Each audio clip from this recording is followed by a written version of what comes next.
ने education system को पूरा मजाक बना के रख दिया है और हमने हमारा एजुकेशन सिस्टम ऐसा बना दिया है कि डिप्रेशन बॉक्सेस है, डिप्रेशन चेम्बर्स बना दिया है हमारे बच्चों के लिए। हमने डिप्रेशन के एक तरीके बना दिए कि हाँ आप ऐसे इसमें डाल दो 11-11 12-12। एक जगह मैं गया था एक कोचिंग क्लास में, उसने वो बहुत प्राउडली क्लेम कर रहा था कि हमारे में बच्चा 8 बजे आता है और रात को 11 बजे जाता है। मतलब खाना वाना तो बोले सुबह नाश्ता करके आता है, दोपहर का टिफिन लेके आता है और शाम को कोई तो कोई डब्बा छोड़ के जाता है। और छोटा सा क्लास, छोटा सा ये था कोचिंग क्लास, उसमें हार्डली 40-40 या 50-50 बच्चों के बैठने की जगह थी और एक छोटा सा ऑफिस टाइप का फ्रंट रूम था। ऐसे में 100 लड़के दिन भर वहाँ पे बैठे हुए, सुबह से शाम तक के, सुबह 8 बजे से 9 बजे से 8 बजे से 8:30 बजे से आते तो रात को 11 बजे। क्या कर रहे हो आप? वो बच्चों की ज़िंदगी पूरी बर्बाद करने की कोशिश कर रहे हो और माँ बाप भी ये सब कर रहे हैं और ढकेलते जा रहे हैं। उनकी मानसिकता क्या बन जाएगी आने वाले समय में, वो कैसे उसको हैंडल कर पाएंगे उस प्रेशर को, ये सोच ही नहीं रहे माँ बाप। और गवर्नमेंट कुछ भी नहीं कर रही इसमें। गवर्नमेंट बस ये जो प्राइवेट क्लासेस जिस तरीके से लूट रही है वो लूटने दे रही है। तो इसके ऊपर मैं चाहता हूँ कि गवर्नमेंट इसके ऊपर तुरंत एक्शन ले। ये जो मनमानी चल रही है कोचिंग क्लासेस की, 3-3 4-4 लाख रुपए की फीस, ये तुरंत बंद होना चाहिए। यूट्यूब पे सर आपका एक वीडियो हमने देखा जिसमें नीट और जेईई के स्टूडेंट जो आत्महत्या कर रहे हैं, कोटा में जो आत्महत्या की है बच्चों ने, उसी पे आपने वीडियो बनाया है। हम चाहेंगे हमारे इस चैनल के माध्यम से भी आप पूरी तफसील से थोड़ा बताएं। देखिए, ये बहुत गंभीर विषय है और ये हर किसी से कनेक्टेड विषय है। यानी आपके भी घर में ऐसे स्टूडेंट्स होंगे जो पढ़ाई कर रहे होंगे, मेरे भी घर में है, और हर किसी के से ये विषय जुड़ा हुआ है। बहुत गंभीर विषय है। कोटा में अभी 5-6 दिन पहले 3 बच्चे जो कि वहाँ पे कोटा, क्योंकि कोटा राजस्थान ये नीट जेईई के जो कोचिंग क्लासेस होते हैं उसके लिए फेमस है, वहाँ पे पढ़ने वाले 3 बच्चों ने सुसाइड किया एक ही दिन में 12 घंटे के अंदर। एक बच्चे की उम्र थी 16 साल, एक की 17, एक की 18। वो एक बहुत बड़ा शॉकिंग इंसिडेंस था, पूरे देश में न्यूज़ में आ गया, पूरे देश में पता चला कि ऐसा सुसाइड हुआ। मैं ये सब चीज़ों के ऊपर पहले से ही मैं इस चिंता में हूँ, क्योंकि जिस तरीके से कोचिंग क्लासेस का जो मनमानी चल रही है वो मुझे बिल्कुल भी पसंद नहीं है। मैं उसके खिलाफ बहुत दिनों से आवाज़ उठाना चाहता था, तो मैंने उसके लिए वीडियो बनाया, मैंने स्टडी किया। पता चला कि कोटा में इस महीने में 8 बच्चों ने सुसाइड किया, जो पढ़ने वाले बच्चे हैं। और जो संख्या है 1 साल की, वो संख्या 1 साल की है 20 बच्चे कोटा में जो ट्रेनिंग के लिए या जो कोचिंग के लिए गए हैं, ऐसे 20 बच्चों ने सुसाइड किया। फिर मैंने एनसीआरबी के जो डाटा के माध्यम से मुझे पता चला, जो कि गवर्नमेंट फिगर्स है, उसके माध्यम से पता चला कि करीबन 2020 ये साल में 12,526 स्टूडेंट्स ने सुसाइड किया देश में एक साल में। और 2021 में ये आंकड़ा 13,089 का था। तो 13,000 बच्चे, 13,000 स्टूडेंट्स, 13,000 छात्र जब सुसाइड कर रहे हैं देश में, तो कुछ ना कुछ बर्डन से गुजर रहे हैं। वो बहुत बड़ा बर्डन हो सकता है, वो पारिवारिक भी हो, पर एक तरीके से एजुकेशन का भी बहुत बड़ा बर्डन है। और जब मैंने इसके ऊपर थोड़ा रिसर्च किया, तब मुझे पता चला कि नीट 2022 में जो लोगों ने रजिस्टर किया, जो संख्या रजिस्टर्ड है, वो संख्या है 18,72,343। 18,72,000 स्टूडेंट्स ने नीट के लिए रजिस्टर किया। और सीटें कितनी थी? सीटें थी मात्र 91,927। उसमें गवर्नमेंट और प्राइवेट दोनों कॉलेज। और आप जानते हैं कि अभी फीस कितनी बड़ी है। तो गवर्नमेंट और प्राइवेट, और ये कोचिंग क्लासेस वाले क्या कर रहे हैं, एक कोचिंग क्लास, अभी मैंने कल ही परसों के दिन एक छात्रा से बात किया, तो उसने बताया कि उसकी जो फीस है वो साल की, एलन करके एक इंस्टीट्यूट है नागपुर में, बहुत अभी इंस्टीट्यूट्स बन गए और बहुत ट्रैफिक जाम रहता है जहाँ हार्ट ऑफ द सिटी में इन्होंने बना ली है। तो एलन के स्टूडेंट से मैंने बात किया, उसने बताया मेरे को 1,38,000 रुपये, 1,48,000 रुपये, 1,48,000 रुपीज़ उसकी फ़ीस है 1 साल की। 2 साल का कोर्स है, 3 लाख रुपये ये हो गए।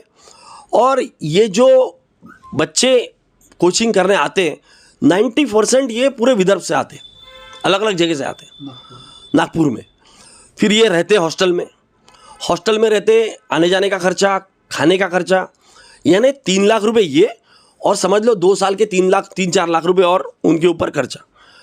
ये एक नीट जेई ये एग्ज़ाम के लिए 7-8 लाख रुपए पेरेंट्स के ऊपर बर्डन आ जाता है। अब होता क्या है कि एक बहुत धनवान आदमी है, अगर अपर स्ट्रेटा का है तो उसको 6-7 लाख रुपए खर्चा करने के लिए अपने बच्चे को कोई तकलीफ नहीं होती, वो कर देता है।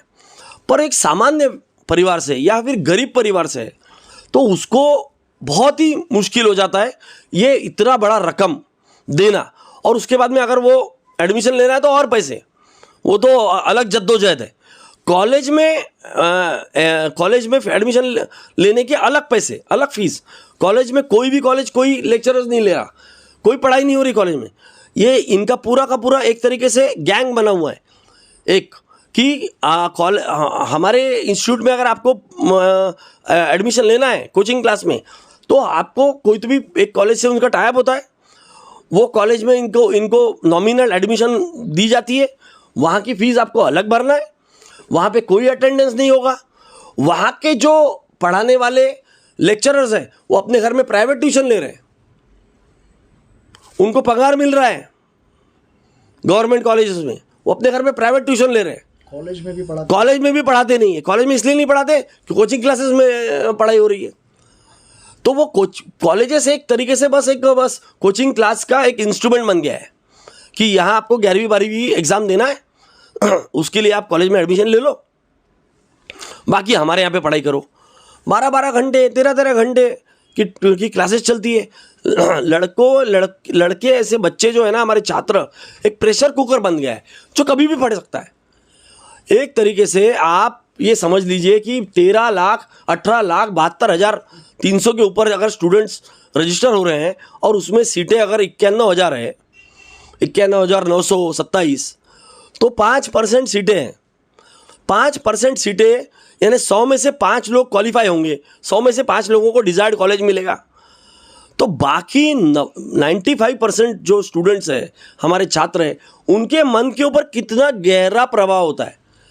वो 16 साल 17 साल 18 साल के में जो हार का उसके ऊपर असर हो जाता है उसके मन पे वो बहुत गहरा होता है, वो पूरी ज़िंदगी उसको लेके चलता है। उसमें कई लोग कोप अप कर पाते हैं, कई लोग डिप्रेशन में चले जाते हैं, कई गड़बड़ वाले स्टेप्स उठा लेते हैं सुसाइड के जैसे। और देखिए मैं आपको और एक फिगर देना चाहता हूँ। 2017 में ये जो रजिस्टर जिन्होंने किया उनकी जो संख्या थी नीट के लिए वो 11,38,000 थी। 18 में बढ़ के 13,23,000 हुई, 19 में बढ़ के 15,19,000 हुई, 20 में बढ़ के 15,97,000, 21 में बढ़ के 16,14,000 और 22 में बढ़ के 18,72,000। यानी 2017 से 2022 ये 5 सालों में नीट एग्ज़ाम देने वाले स्टूडेंट्स की संख्या कितनी बढ़ गई? 1.5 गुना हो गई। 150% का इंक्रीज़ हुआ, 1.5 गुना बढ़ गई। तो ये जो एडवर्टाइजमेंट करोड़ों रुपए खर्चा करते हैं ये जो प्राइवेट क्लासेस वाले, प्राइवेट जो कोचिंग क्लासेस वाले, करोड़ों रुपए बड़े बड़े होर्डिंग्स ये बताएंगे कि बस हमारे यहाँ पे बच्चा आ जाएगा तो बस तुम्हारे बच्चे का तो करियर बन गया, ऐसा बोल के 3-3, 4-4 लाख रुपए की फ़ीस, मिनिमम 3-3, 4-4 लाख रुपए की फ़ीस है एक कोर्स की, 2 साल का कोर्स का। और उससे वो पेरेंट्स को भी एक धक्का दे रहे हैं कि लाओ हमारे पास में। तो ज़्यादा से ज़्यादा पेरेंट्स अपने बच्चों को कि भैया तेरे को नीट निकालना है, तेरे को जेईई निकालना है, बाकी और करियर है नहीं क्या ज़िंदगी में, तो उनको ढकेले जा रहे हैं। ये आंकड़ों से पता चल रहा है, और ये मेरे आंकड़े नहीं है, ये गवर्नमेंट के आंकड़े, आंकड़ों से पता चल रहा है कि सीट का इंक्रीमेंट बहुत कम इंक्रीमेंट है, बहुत मामूली इजाफा हुआ है, पर ये 1.5 गुना बढ़ गए देने वाले बच्चों के देने वाले। और आप देखिए ना सीट जब 91,000 है और 18 लाख लोग रजिस्टर कर रहे हैं, 18,72,000, तो आप 5% लोग जो क्वालिफाई करने वाले हैं वो तो क्वालिफाई करेंगे ही करेंगे।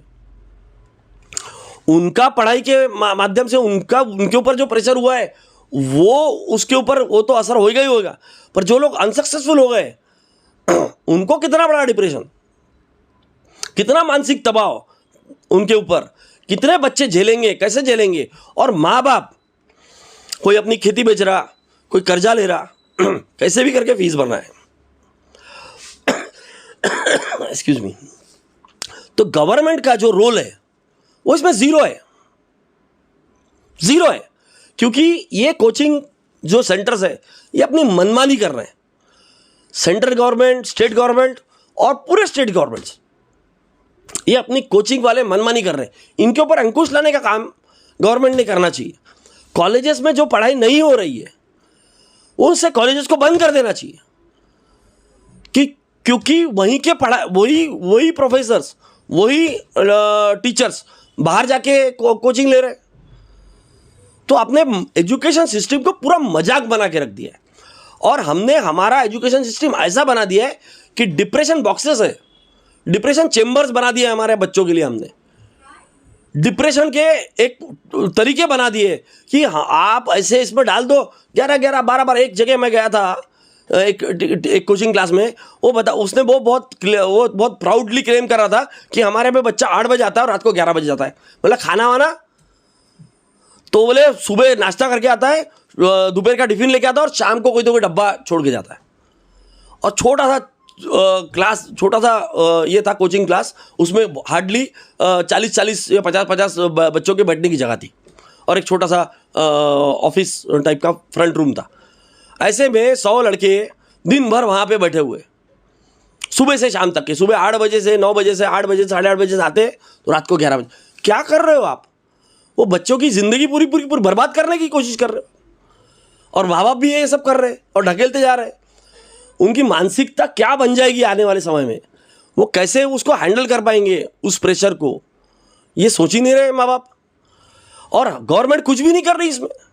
गवर्नमेंट बस ये जो प्राइवेट क्लासेस जिस तरीके से लूट रही है वो लूटने दे रही है। तो इसके ऊपर मैं चाहता हूँ कि गवर्नमेंट इसके ऊपर तुरंत एक्शन ले। ये जो मनमानी चल रही है कोचिंग क्लासेस की, 3-3, 4-4 लाख रुपए की फीस, ये तुरंत बंद होना चाहिए और इसके ऊपर अंकुश लगाना चाहिए कि ये होना ही नहीं चाहिए।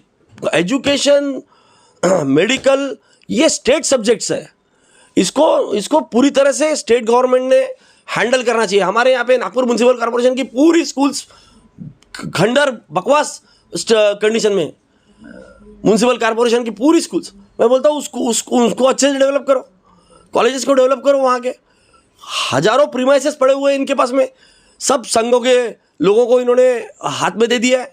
हमारे रामदासपेट में एक स्कूल बंद करके वहाँ पे पूरे नागरिक मंडल वाले संघ से जुड़े हुए नागरिक मंडल वाले बैठे हुए। तो ये जो चल रहा है इसको बंद करना बहुत ज़रूरी है, अदरवाइज हमारे देश का पूरा एजुकेशन सिस्टम खत्म हो जाएगा और पैसे वाले ही सिर्फ डॉक्टर बन पाएंगे, पैसे ही वाले ही सिर्फ बड़े बड़े डिग्री हासिल कर पाएंगे। गरीब आदमी, मेहनती, जो बच्चे में टैलेंट है वो नहीं आगे बढ़ पाएगा। इसलिए इस विषय में मैंने वीडियो बनाया और मैंने ये जानकारी लोगों को दिया और उनको बोला कि भाई इस पे आप गहन तरीके से सोचिए, ज़्यादा से ज़्यादा आप इसको वायरल कीजिए ताकि लोगों तक ये बात पहुँचे। हमें आवाज़ उठाना बहुत ज़रूरी है। हम आधे से ज़्यादा, हमारी जनता पूरी मुर्दा हो गई है, तो कोई तो आदमी ज़िंदा है तो ये बोल रहा है। तो मैं अपने आप को ज़िंदा मानता हूँ कि मैं ये विषय उठाता हूँ। कोई तो आप ज़िंदा बनिए, ये क्या मुर्दों के बस्ती में रह रहे हो, मुर्दे के जैसे रह रहे हो।